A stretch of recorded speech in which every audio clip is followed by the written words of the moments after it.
Ime mi je Iza, stara sem 10 let in plešem že od 4. leta.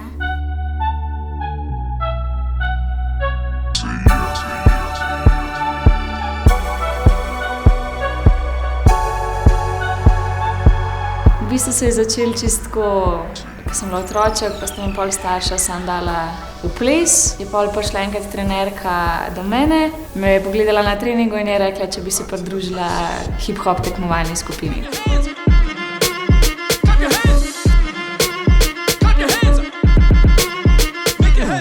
Imaš dva različna stajla, se pravi imaš street pa imaš hip-hop. Pri hip-hopu imaš kostume in sam pač plešeš pa freestylaš. Pri streetu pa nekaj predstavljaš, naprimer kakšnega pravljičnega junaka.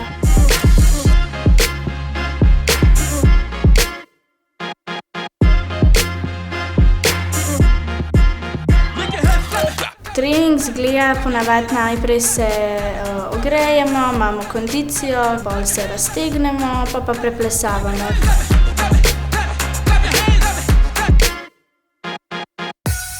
Spoznavamo razne koncepte, razne stile, se učimo razne koreografije. Pred tekmo bolj to solo ti velike formacije, male formacije, drugače pa tudi velikokrat tako sam ples učimo za zabavo.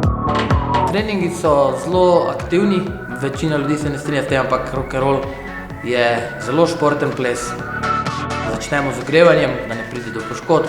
Veliko vaj za moč je vključeno v naš trening, potem pa zadnjo uro treniramo naše elemente, akrobacije.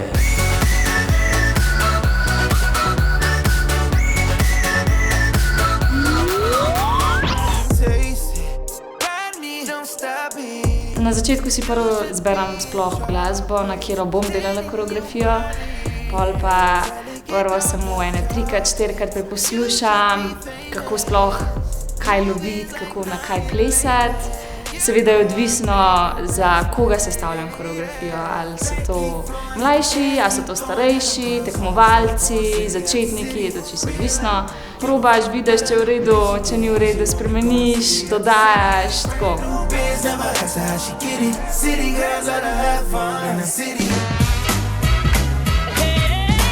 Ja, odnos med plesalcema je težko opisljiv z besedami, je zelo zanimiv, zelo razgiban, kaj je tudi do kakšnih prepirov, ampak za uspešno treniranje, predvsem pa za uspešno tekmovanje, morate skupaj delati na tem, da to prebrodite, da se pogovorite, probate najti rešitev, ki ustreza obema.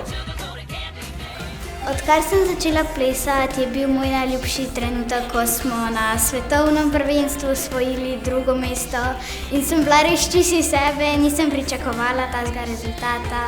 Najbolj si zapomnim čisto vse te momente, ko smo, sploh ne toliko tekmovanja, ampak vse te, ko smo s skupino skupaj, pa vsa potovanja z avtobusi, pa neprespane noči, ko smo pele, pa se pogovarjale.